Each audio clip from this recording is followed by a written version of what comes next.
Apakah kamu pernah mengalami kekerasan dan pelecehan di tempat kerja?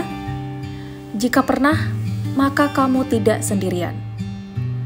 Tanggal 21 Juni 2019, Badan Perburuhan Dunia, atau lebih dikenal dengan International Labour Organization, mengesahkan Konvensi ILO 190 tentang penghapusan kekerasan dan pelecehan di dunia kerja dan Rekomendasi 206. Ini artinya, kekerasan dan pelecehan yang menimpa pekerja di seluruh dunia kemudian diakui oleh PBB dan negara-negara di dunia sebagai sebuah persoalan yang harus diselesaikan.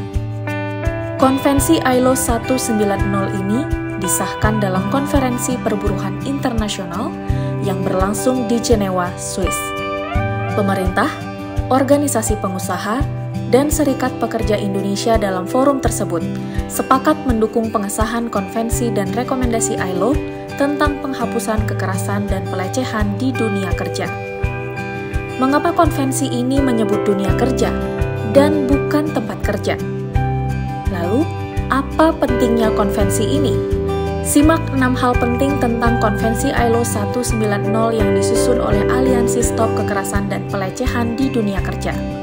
Apa itu Konvensi ILO 190 Stop Kekerasan dan Pelecehan di Dunia Kerja? Konvensi ILO 190 adalah konvensi yang mengatur stop kekerasan dan pelecehan di dunia kerja.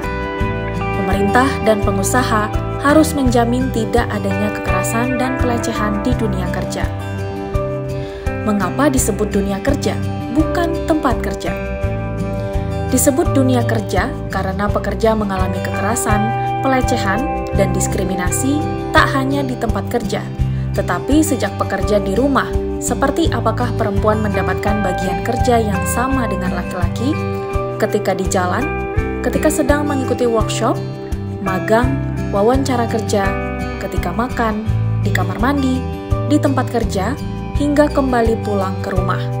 Oleh karena itu, konvensi menyebut dunia kerja, bukan tempat kerja. Kekerasan dan pelecehan apa saja yang biasa dialami para pekerja? Data Aliansi Stop Kekerasan dan Pelecehan di Dunia Kerja, sebuah networking yang mengadvokasi kekerasan dan pelecehan di dunia sejak tahun 2017. Di Indonesia, mendapatkan data bahwa kekerasan, pelecehan, dan diskriminasi yang terjadi dalam dunia kerja terjadi dalam banyak bentuk, baik secara fisik, verbal, maupun psikologi, yang memberi dampak pada banyak orang dengan berbagai cara yang berhubungan dengan gender, ras, bentuk tubuh, agama, kelas, usia, seksualitas, orientasi seksual, dan kekuasaan. Mengapa Konvensi ILO 190 penting segera diratifikasi? Konvensi ini dibutuhkan karena tempat kerja yang menjadi tempat seseorang menghabiskan hampir sebagian besar waktunya masih dihantui dengan risiko kekerasan dan pelecehan seksual. Apa yang khas yang terdapat dalam isi konvensi? Pertama, konvensi mengatur kekerasan dan pelecehan yang terjadi di rumah, di jalan, hingga di tempat kerja. Kedua, konvensi juga mengakui bahwa kekerasan dalam rumah tangga atau KDRT yang banyak dialami pekerja perempuan akan berimbas terhadap kerja-kerja mereka. Ketiga, konvensi ini memberikan pengakuan kepada seluruh pekerja, tidak hanya pekerja informal, tetapi juga non-formal, seperti PRT, pekerja disabilitas, dan lainnya. Keempat, konvensi mahasiswa magang atau internship, relawan, dan lain-lain diakui sebagai pekerja yang punya hak seperti pekerja lainnya. Apa yang harus dilakukan pemerintah Indonesia?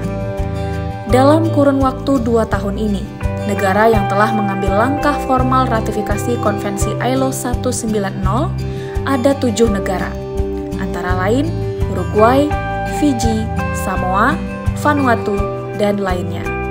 Indonesia belum meratifikasinya. Jika pemerintah mengesahkan, maka pemerintah akan dipandang baik di mata internasional karena mempunyai kebijakan stop kekerasan di negaranya. Bagi perusahaan pemberi kerja, kekerasan dan pelecehan di dunia kerja akan berdampak negatif terhadap reputasi perusahaan dan produktivitas kerja terutama ketika manajemen pemberi kerja tidak menyediakan mekanisme respons untuk mengatasi kekerasan dan pelecehan di lingkungannya, termasuk akses terhadap pemulihan bagi korbannya. Jadi, tidak ada alasan lagi. Segera sahkan Konvensi ILO 190 untuk stop kekerasan dan pelecehan di dunia kerja.